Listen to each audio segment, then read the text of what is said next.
Congratulations to Madam Boss. She was nominated for the Africa Choice Awards as a Social Star of the Year. And it seems as if people are not happy with this award, and this zero why.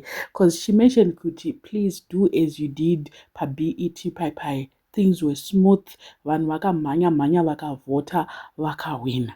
So she is asking for our support. And then I saw someone commenting kuti hanzi wazotanga kuganza uchiti kana zvinyore itawo zvivhotere wena takuda kuvhotera vana vari kukura vechidiki kwete mambuya venoise pasocial media awa mapera imi kuna nashashiwo miss red tariro geza ndo zviri kutaurwa panapa but mukada kutarisa kuti vanhu ivavo their social presence is not that much vari kunzi vada kuvhoterwa vacho kumwe I think kunenge kungori kuvenga chaiko kunenge kuchiitika panapa. And ruvengo rwacho harinoperera ipapo. DJ Ola will be hosting Madam Boss tomorrow. Vane inonzi podcast Street Invasion. And DJ Ola is being told kuti munhu wawadedza uyu hanzi hatimude. Anenge achingoti we have no idea what's the point of inviting her. Iriko mangwana inonzi Street Invasion, podcast Street Invasion. Hazvina kunzi Madam Boss vari kuno interview. It's not Madam Boss interview because there will be various people vanenge varipo ipapa Street Invasion. It's not only Madam Boss. I'm not so sure kuti vanenge vachinyanyoitei, but it's not an interview. But vanhu vanga vakutotaura kuti hatisi kutomboda Madam Boss ikoko, munhu iye anenge achingoti no idea zvese mubvunzo anenge achingoti no idea. Hanzi dai adedza maititi vanotaura. I think kuti vanhu from the last interview yakaitwa naOla achiinterviewa Madam Boss, it was sort of aiataka Madam Boss achivabvunza kuti mofela chihure vazonzi vazodai so mwana ariko here. There was just a lot. So Madam Boss was just like no idea. Whatever Ola was asking, she was just like no idea because she felt attacked. And then tikada compare neinterview yakaitwa maititi havana kubvunzwa zvekujeri, but it was soon after jeri.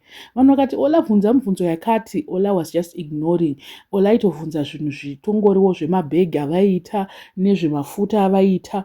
Vanhu vaida kutonyatsonzwa the real questions, zvinhu zvekujeri zvakaitika zvese izvozvo. Ola never said anything. Relationship yamaititi haana chaakataura. So people felt like Tyler was supposed to talk about marriage yake online. Aisafana kuita no idea. But to me, I feel like it wasn't fair enough. Those interviews, compare essay, they were not fair at all. Let me just read what Ola is being told by people. He hands to my titi, Madam Boss wapindura mubvunzo avo. Hanzi ava ngavasere maititi avanotauriko. Hanzi usavanetse neEnglish please. Uyu haana nyaya ingori no idea. Vanoda kuzviita munhu anorarama private. Big brand rabudikira asi itawo this time mapindura mubvunzo please kwete kungoti no idea. Kudai vari maititi pamwe ndopataimhanyako. Anzi bose vani chaizvo miswa Ola.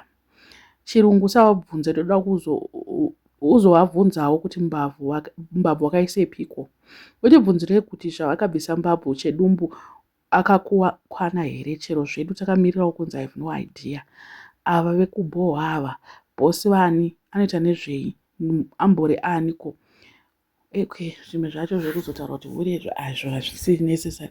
But anyway, Ola is being told kuti hanzi hatisi kuvada kuStreet Invasion iri kumangwana Madam Boss, of which Ola haana kuti ari kuinterviewa Madam Boss. It's just a street thing that is happening. Vachifara vachita sevachitaura mustreet here, I know what is happening tomorrow. But vanhu vari kuti hanzi hatisi kuda Madam Boss, tikuda kuti maititi vadedzwe instead. Handizi hangu kuti vanhu havanyatsonzwisise here the difference between Street Invasion and also interview yacho iyoyo. So Kate family, I so wish kuti vasati vaposta something on social media, someone should just regulate them before they embarrass themselves pa social media pacho.